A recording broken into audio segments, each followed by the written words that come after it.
हमारे साथ हैं एलकेपी सिक्योरिटीज के रूपक डे। और इस वक्त बाजार की जो ताज़ा तस्वीर है उसमें निफ्टी करीब 43-44 पॉइंट ऊपर है। मिड कैप एकदम नरम है, 50-60 पॉइंट हालांकि ग्रीन में है, लेकिन बैंक निफ्टी 350 पॉइंट वीक है। यानी दोनों बड़े इंडाइसेस अपोजिट डायरेक्शन में चल रहे हैं। तो चूंकि बैंक निफ्टी के एक्सपायरी के दिन तो काफ़ी ज़्यादा उतार चढ़ाव है। एडवांस डिक्लाइन बिल्कुल फ्लैट 1154-1155, यानी 1:1, उसमें कोई तब्दीली नहीं है। एडवांस डिक्लाइन दिखाइए एक बार, कंट्रीब्यूशन प्लेट में कौन किसको ऊपर नीचे खींच रहा है, तो उससे थोड़ा अंदाज़ा लगेगा कि मार्केट पे ऊपरी प्रेशर कहाँ से आ रहा है। SBI, HDFC bank, axis bank, वही बैंक की वजह से दबाव है यहाँ पे, लेकिन रिलायंस की तरफ से बाजार को सपोर्ट है। और आज इन्फोसिस भी मजबूती दे रहा है यहाँ पे। आईटीसी एचयूएल का सपोर्ट है एफएमसीजी की वजह से।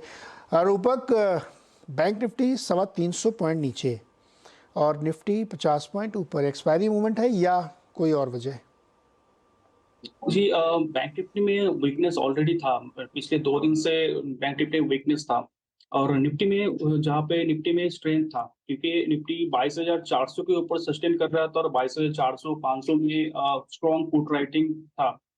तो ओवरऑल से स्ट्रेंथ था निफ्टी में और बैंक निफ्टी में वीकनेस था, क्योंकि बैंक निफ्टी का रेजिस्टेंस जो था 48,000 48,200 का रेजिस्टेंस जो बैंड था उसके ऊपर सस्टेन नहीं कर पाया, मतलब जा नहीं पा रहा था ठीक से।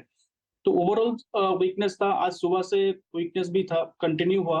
बट अभी मेरे मेरे ख्याल से लग रहा है एक बार रिकवरी के चांसेस है। 47,760 के ऊपर एक बार सस्टेन करता है थोड़ी देर के लिए, तो उसके बाद एक बार रिकवरी आ सकता है, 200-300 पॉइंट का रिकवरी आ सकता है बैंक निफ्टी में। ओके, बैंक निफ्टी 200-300 पॉइंट का रिकवरी आ सकता है। तो अभी चूंकि काफ़ी वोलेटाइल सेशन रहता है, तो आपका सजेशन है कि लॉन्ग ट्रेड बनना चाहिए इसमें? जी हाँ, लॉन्ग ट्रेड बनाना चाहिए इस लेवल से। स्टॉप लॉस रखना होगा 600 का और लॉन्ग ट्रेड्स में बने रहना चाहिए इस लेवल से। ओके, कोई स्टॉक स्पेसिफिक आइडिया इस समय अगले 1.5-2 घंटे में ट्रेड लेने के लिए या बीटीएसटी के लिए?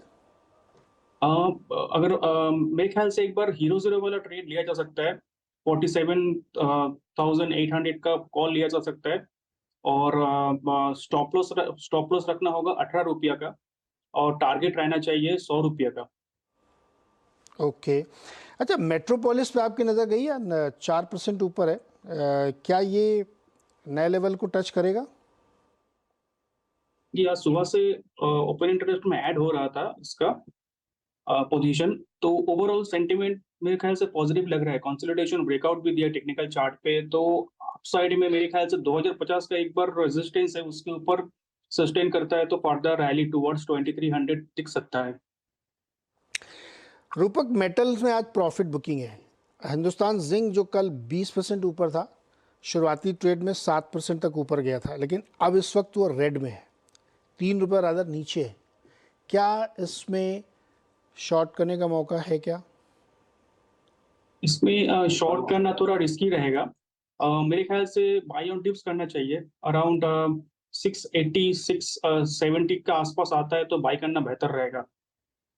अगर शॉर्ट करते भी हो तो 760 का स्टॉप लॉस रखना होगा। ओके, थोड़ा रिस्की ट्रेड है इसमें, इसलिए इसको बहुत ज़्यादा एडवेंचर करने की ज़रूरत नहीं है। और ऑयल मार्केटिंग कंपनीज में कोई अपॉर्चुनिटी, एचपीसीएल में खास तौर पे, वो भी आप रेड में आ गया है, क्या यहाँ कोई मौका है? ये हिंद पेट्रो ने एक ब्रेकआउट, कल का सत्र में एक ब्रेकआउट दिया था, जो कंसोलिडेशन था उसका ब्रेकआउट दिया था और इंपॉर्टेंट मूविंग एवरेज को सस्टेन कर रहा था।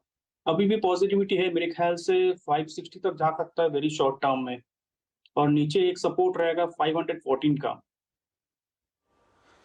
ओके, ये राय बनती हुई दिख रही है। रूपक, बहुत बहुत शुक्रिया हमारे साथ जुड़ने के लिए, बातचीत करने के लिए और अपने ट्रेड सुझाने के लिए। और अब बातचीत करेंगे जो